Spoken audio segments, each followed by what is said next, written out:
It was a typical Friday night when I first felt something was off. Sarah and I had been married for 3 years, together for 6, and I thought we were solid. We had our usual routine, dinner, maybe a movie, and we always ended up at the same Italian restaurant. It wasn't the fanciest place, but it was ours, familiar, comfortable. That night, something felt different. At first I couldn't place it. Sarah was quieter than usual, her mind seeming to be elsewhere. Normally, we'd talk about everything, work, plans, the little details of our lives, but that evening she was distant, her focus on the wine in front of her, her fingers tracing the rim of the glass. I tried to pull her into the conversation, but she gave me half-hearted answers, nodding and smiling in that way that made it clear she wasn't really listening. "Is everything okay?" I asked finally, sensing the disconnect. "Yeah, just tired," she said too quickly, offering a tight smile. "Long week." I didn't push it. Maybe she was just worn out from work. She'd been stressed lately, her boss hounding her about deadlines. But the unease lingered, settling into the pit of my stomach. The waiter came by, a guy in his 20s with a scruffy look, the kind who'd probably been working there a little too long. I'd seen him around before, but we'd never exchanged more than a few polite words. But tonight, Sarah's smile seemed different when he approached. It wasn't the usual courtesy. There was something warmer in the way she greeted him, something familiar. Her eyes lingered a little too long when he asked if we were ready to order. I brushed it off. Maybe I was reading too much into it. After all, we'd always been friendly with the staff, chatting with them when we came in. But as the waiter took our order, I couldn't shake the feeling that there was more to it than just politeness. Sarah laughed at something the waiter said, one of those soft laughs that I used to think was reserved for me. He smiled, and she smiled back, a little too easily. It wasn't just friendly, it felt personal. I told myself I was overthinking it. We'd had moments like this before, casual interactions with strangers that meant nothing. Still, something didn't sit right. But then, the night dragged on. The night dragged on, and I couldn't shake the feeling that something was wrong. Sarah barely spoke, and when she did, her answers were short, distracted. The gap between us seemed to widen with each passing minute. Her phone buzzed under the table more than once. At first I thought it was work, but after the third time, I wasn't so sure. I tried to push the nagging feeling down, focusing on the food.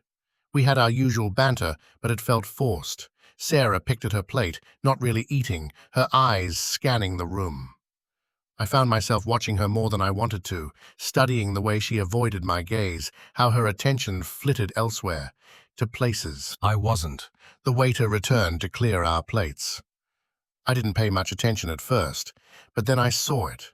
The way his eyes lingered on Sarah as he collected her empty dish. Just a moment longer than necessary, but enough for me to notice. My stomach twisted. I tried to ignore it. Maybe I was reading too much into it. People looked at each other all the time, but the tightness in my chest wouldn't let up.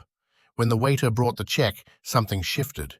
He leaned in too close to Sarah, and I couldn't hear their conversation, but the low tone and the smile exchanged between them felt off. Sarah laughed, a little too loudly, a little too easily. Then she touched his arm, just a brief, casual touch, but it was enough to make my heart skip a beat. I froze, feeling something dark spread through me. The way she looked at him, like they shared some unspoken connection, was too intimate. I wanted to say something, ask her what was going on, but I couldn't. The words caught in my throat, and instead I sat there, feeling like an outsider in my own marriage. We paid and left. The cool air hit me as we stepped outside, but it did nothing to clear my head. Sarah walked ahead, her steps quick and purposeful, and I followed, unable to shake the feeling that something was slipping away from me. Neither of us said anything. We didn't need to. The drive home was silent. The only sound was the hum of the engine and the occasional shift of gears. I glanced over at Sarah, but she was staring out the window, her face unreadable in the dim glow of the streetlights. I wanted to say something, to ask what was going on, to demand answers, but the words wouldn't come. I didn't even know where to start. When we got home, Sarah went straight to the bedroom, not even bothering to change out of her clothes. She just flopped down on the bed, her eyes closed, as if she was too tired to deal with anything. I stood in the doorway for a moment, watching her, trying to read her, but I couldn't make sense of anything. I went to the kitchen and poured myself a drink, the glass cool against my fingers. I tried to focus on the taste of the whiskey, but all I could think about was the waiter. That touch, the way Sarah had looked at him. It was a gut feeling, but I knew. Something had shifted. I spent the next hour pacing around the house, my mind spinning with questions. Had I missed something? Had she been hiding this from me for a while? I tried to remember the last time we'd been close, the last time she'd really looked at me the way she used to. It felt like ages ago, like I was trying to recall a memory from another life. I thought back to the last few months. Had there been signs I'd ignored? Small things, like her working late more often, or pulling away when I tried to kiss her. But I'd told myself it was just stress. Work, life, all those little things. Now I wasn't so sure. I couldn't stay still. I needed to do something. Anything. I grabbed my jacket and walked outside, into the cold. The air hit me hard, sharp, like a slap to the face, but it did nothing to clear the fog in my head. I lit a cigarette, though I didn't really smoke much anymore. I stared at the ground, my mind still racing. What if I was wrong? What if I was just imagining things? But then I thought about how Sarah had smiled at that waiter, how her eyes had lit up when he spoke to her, like he was someone important to her. I couldn't ignore it anymore. I threw the cigarette to the ground and crushed it under my heel. Inside, Sarah was asleep, but I couldn't sleep. I sat in the living room, wide awake, staring at nothing. What was I supposed to do now? How could I confront her without sounding paranoid, without looking like I didn't trust her? But I couldn't let this go, not after what I saw. And as I sat there, the question repeated itself in my mind. Who was he? The next day, I couldn't focus. My mind kept drifting back to Sarah, to that moment at the restaurant. I tried to push it aside, tried to bury the feeling, but it lingered. I spent the whole day at work, barely registering anything around me.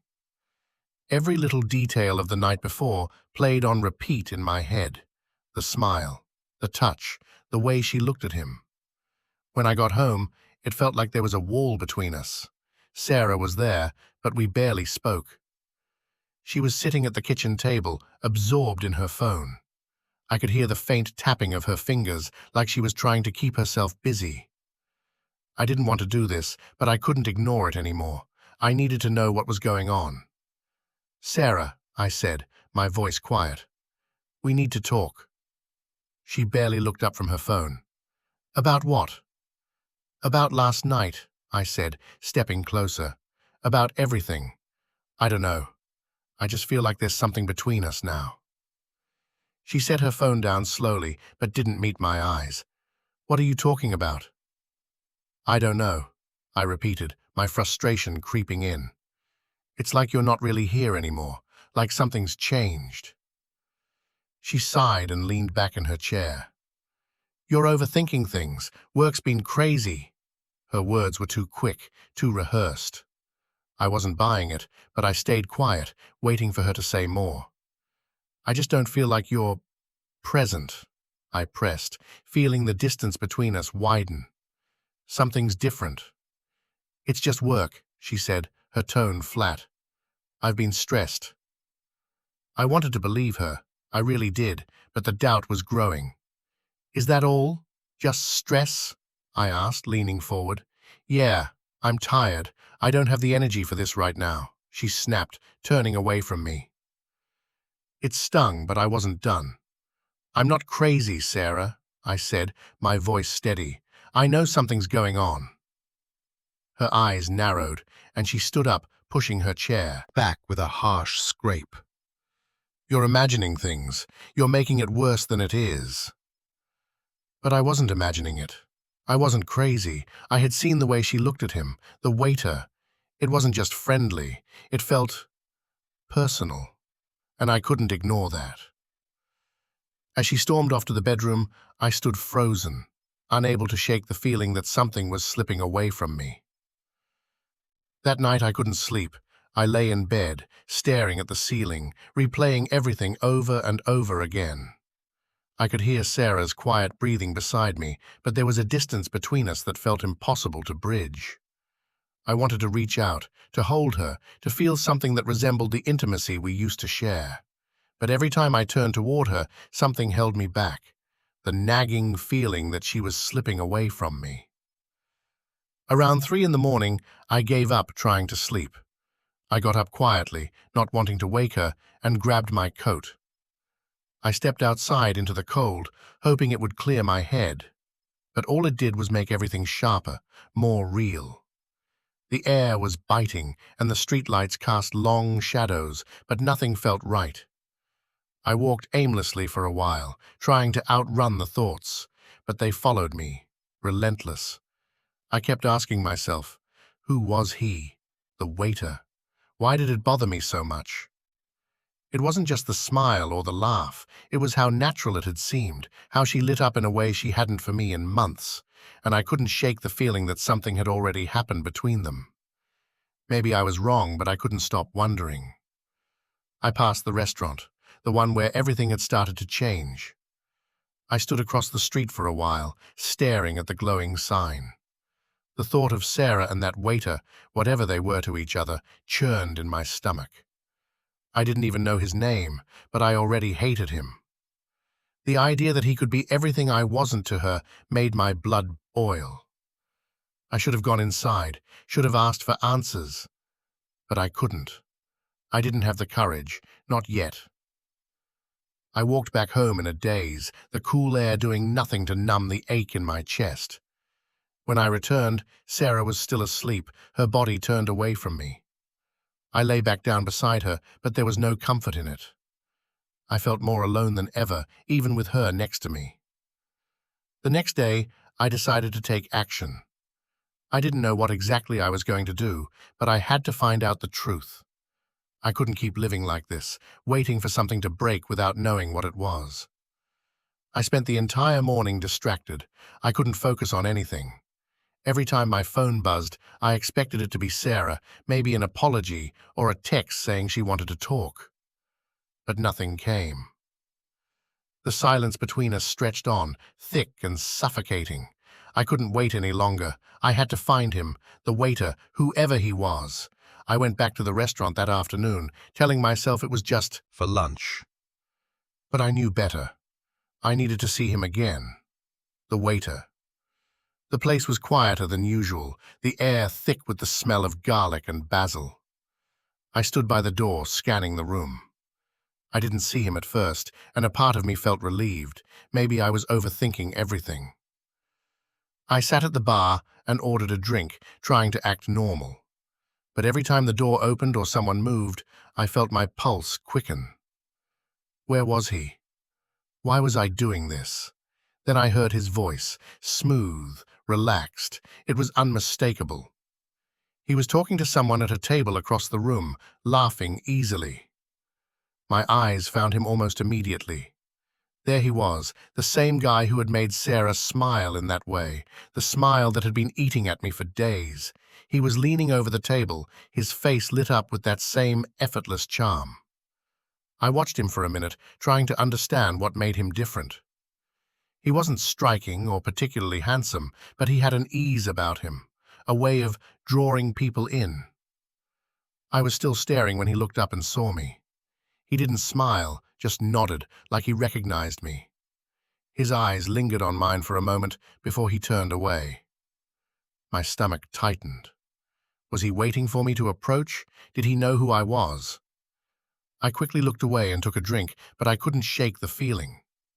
I glanced back at him. He was now talking to a woman, making her laugh the same way he had with Sarah, the same charm, the same casual closeness. I couldn't keep watching. My nerves were getting the best of me. I paid for the drink and left, my hands shaking.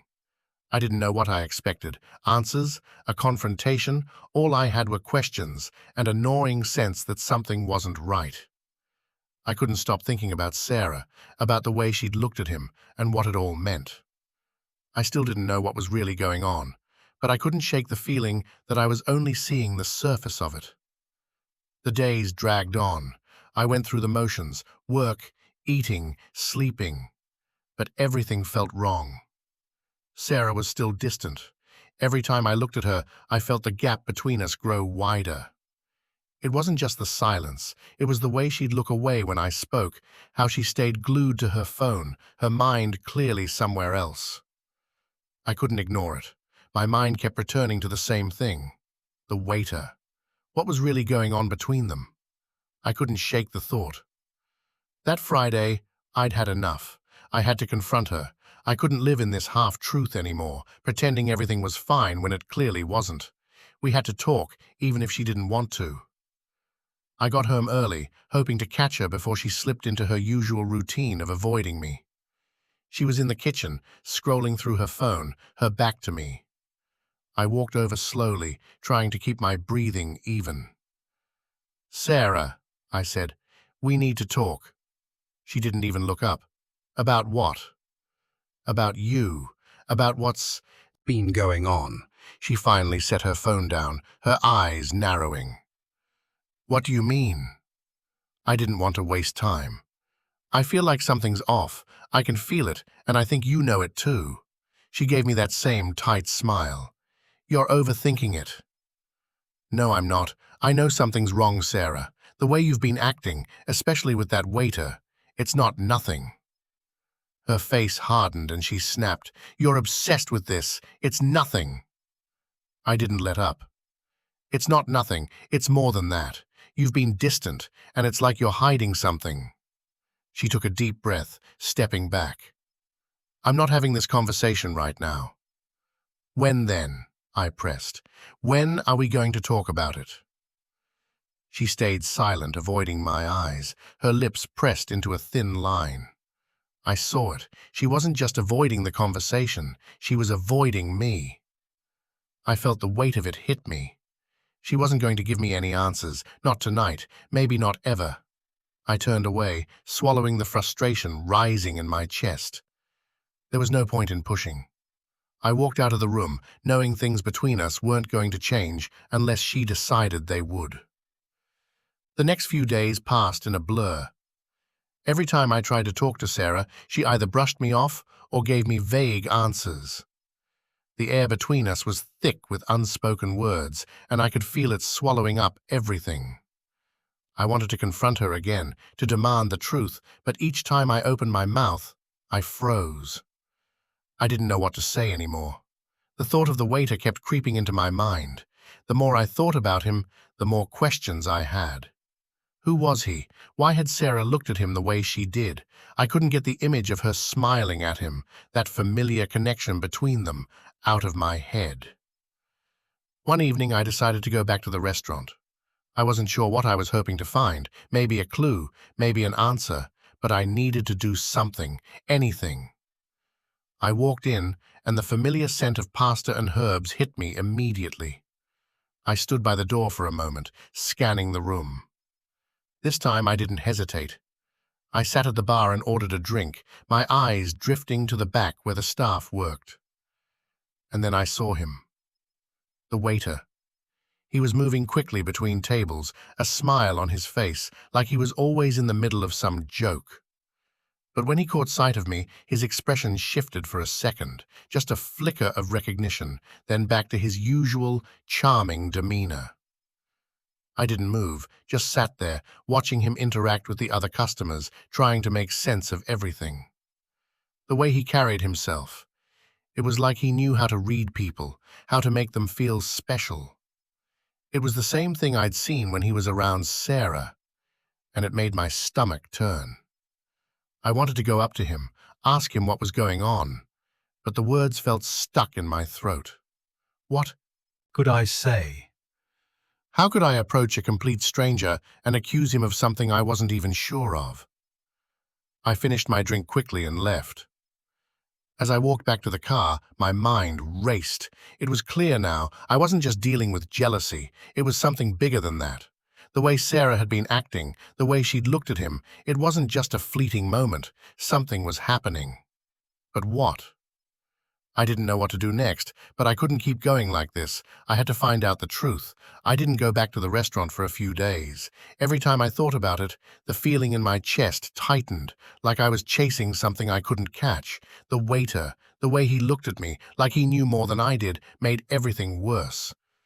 I couldn't get the image of Sarah's smile when she'd spoken to him out of my head. At home, the silence between Sarah and me grew unbearable.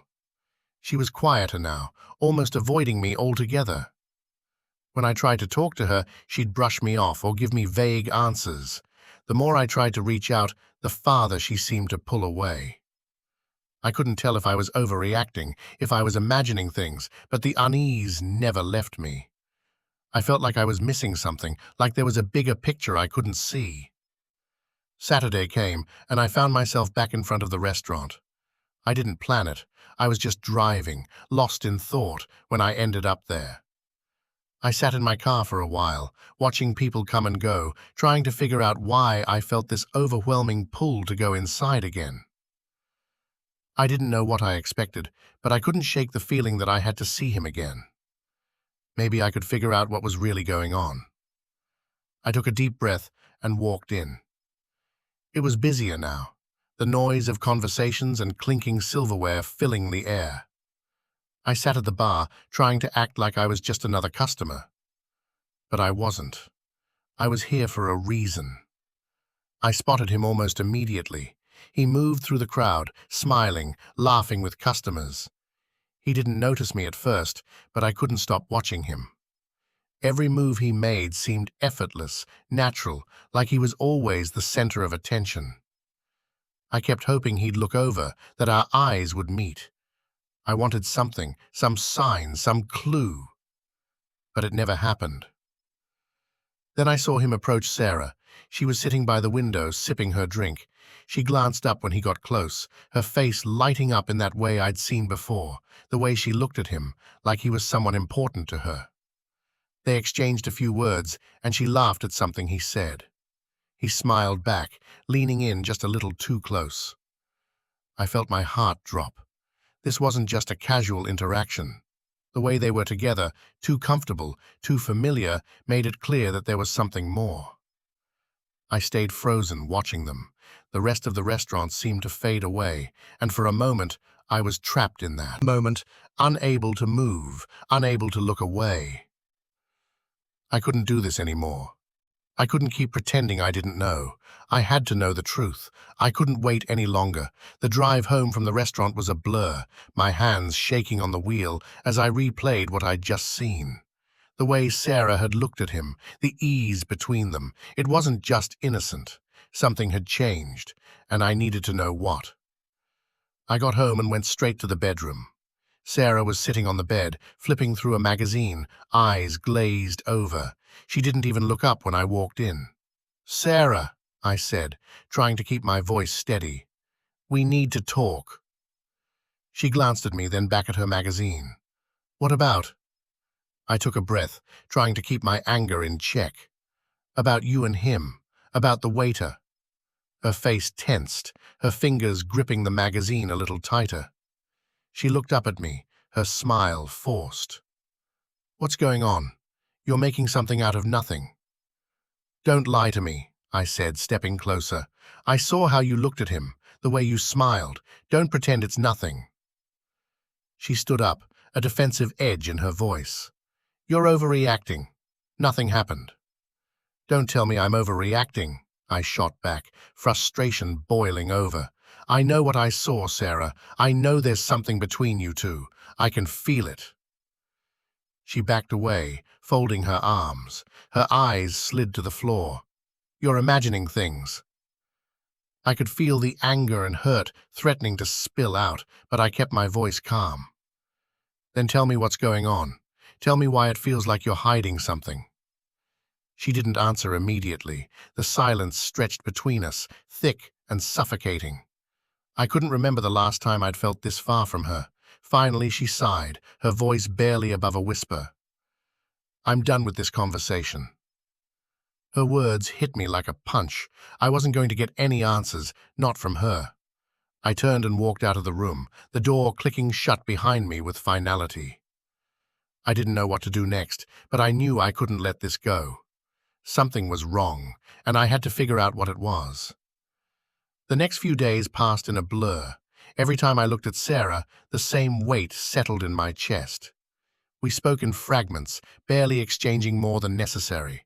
The tension between us had stretched to a breaking point, and I knew we couldn't go on like this forever. But I also knew I couldn't keep asking her questions when she refused to answer. It wasn't just about the waiter anymore. It was about everything. The distance, the lies, the feeling of being shut out of my own life. I couldn't ignore it.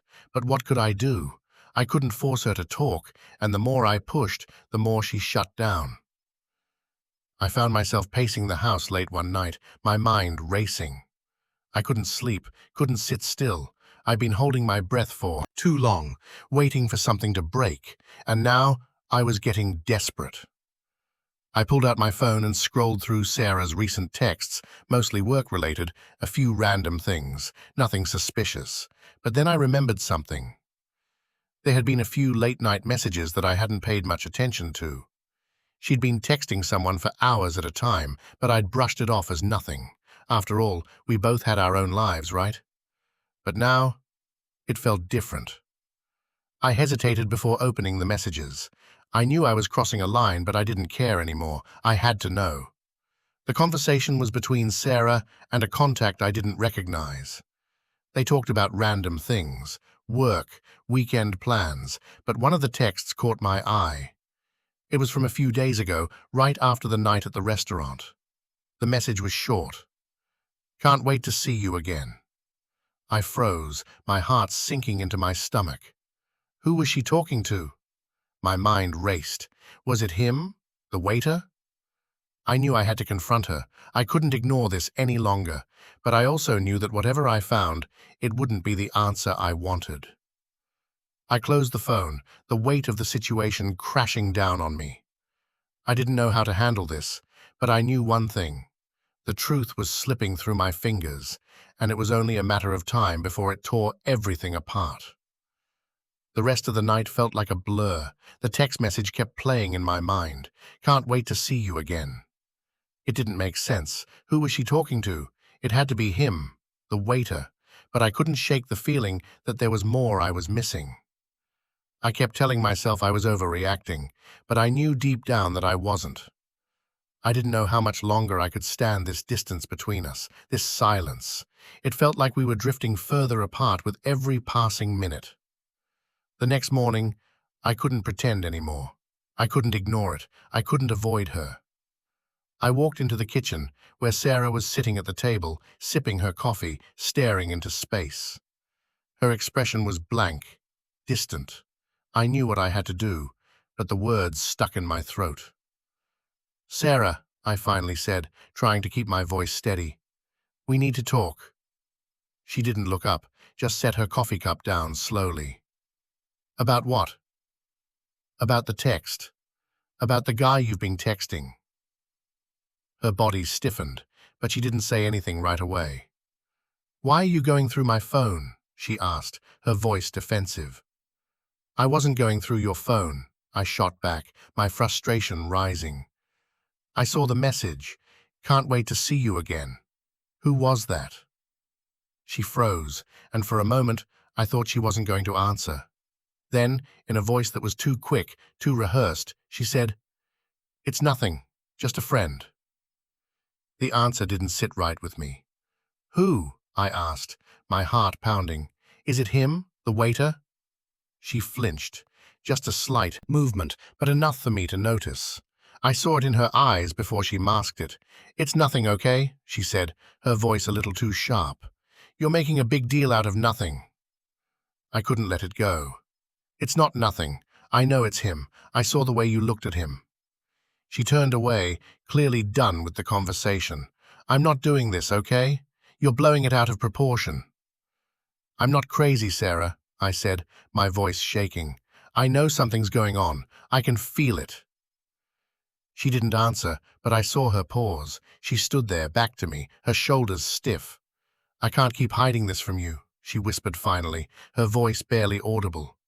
"But I'm not ready to tell you everything yet." Everything stopped. The words hit me like a punch and I couldn't move. She wasn't telling me the whole truth. Whatever was happening, it wasn't over.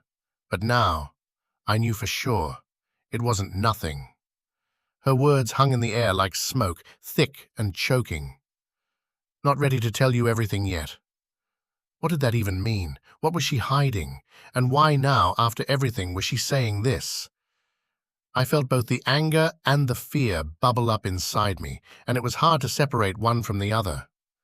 I need answers, Sarah, I said, trying to keep my voice calm, even though my hands were shaking. I can't keep living like this, not knowing what's really going on. She turned around then, her face pale, her eyes avoiding mine.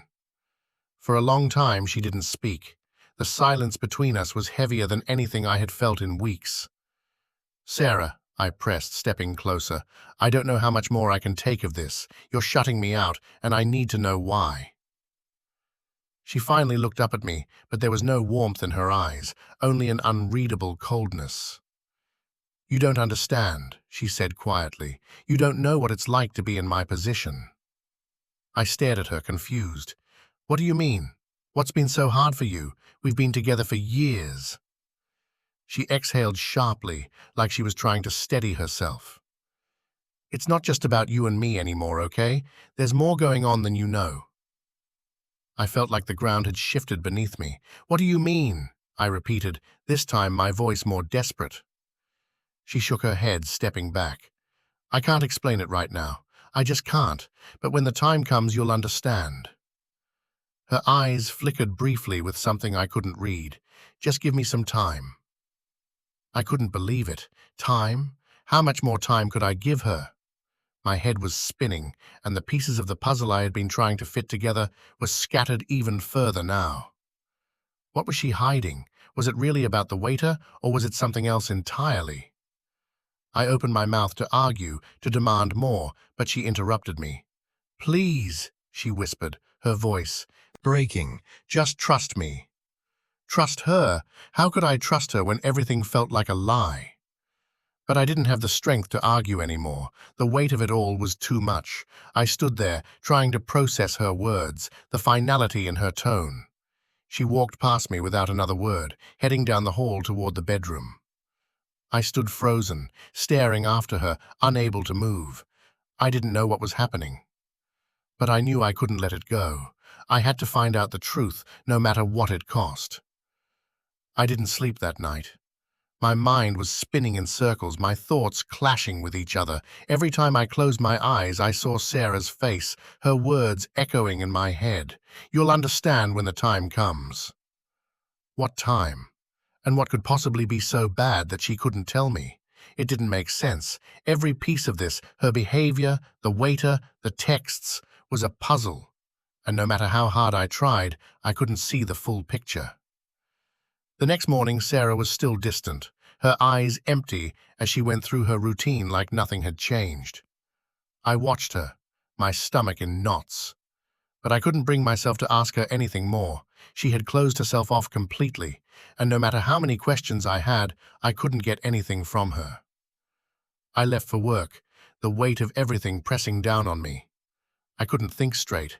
I had no idea what to do, but I knew I couldn't let this go. By the time I came home that evening, I was exhausted, but my mind was still running.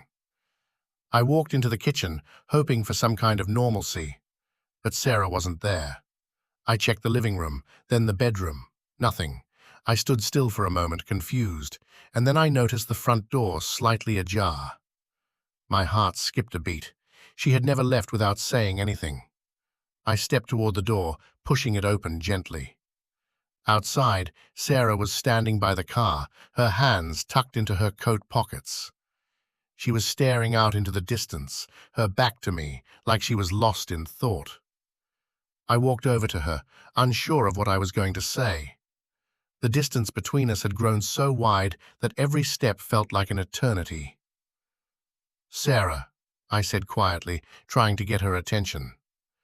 She didn't turn around right away, but after a long pause, she did. Her eyes were red, her expression tired. I need to know the truth, I said, feeling the desperation creeping into my voice. I can't keep living with these questions, with this doubt. What's really going on? She looked at me for a long time, like she was weighing whether or not to say something, anything. Then she sighed, her breath shaky. I don't know if I can explain it, she whispered, her voice trembling. But I'll try.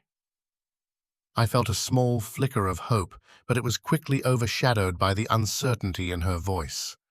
I wanted to push her, demand answers, but something in her tone made me hesitate. I can't promise. It will make sense, she continued, but I need you to listen. I nodded, holding my breath, preparing for whatever was coming next. The air between us felt charged, like something was about to break wide open.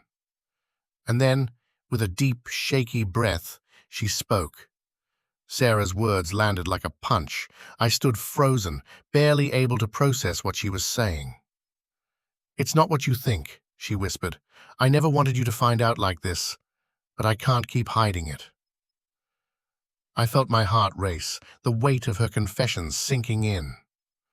"Just tell me, Sarah, what's going on?"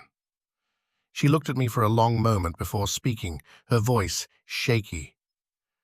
"It's not just the waiter. I've been seeing someone else, but it's not what you think. It's someone from my past, someone I didn't expect to see again." The world seemed to tilt. "You've been seeing him?" "Not exactly," she said quickly. "It's not just about him. It's about everything I've been running from. Things between us haven't been right for a long time. I didn't know how to fix it, and I didn't know how to talk to you." My mind raced. "So you've been lying to me. You've been cheating." "No, it's not that simple," she said, her eyes filling with tears. "I didn't want to hurt you. I didn't know how to fix myself, let alone us. I thought I could handle it, that I could ignore what I was feeling. But I couldn't." I felt the rage rise in me, but I held it back. "And now? What do we do now?" She looked away. "I don't know. I've been lost for so long. I don't even know if I can find my way back to you, or if you even want me to." I wanted to scream, to demand answers, but I stayed silent. The words caught in my throat, tangled with the hurt. "I wasn't trying to destroy us," she added, barely audible. "I was just trying to figure out who I am, what I want." I stared at her, feeling like I was drowning in a sea of lies and broken promises. I didn't know how to respond. "So you've been seeing him behind my back, and now you want me to believe you? That we can just fix this?" "I don't know," she whispered, shaking her head. "I can't promise you anything."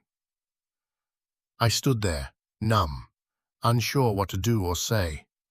Part of me wanted to hold her, to tell her we could fix it, but another part of me knew that it wasn't that simple.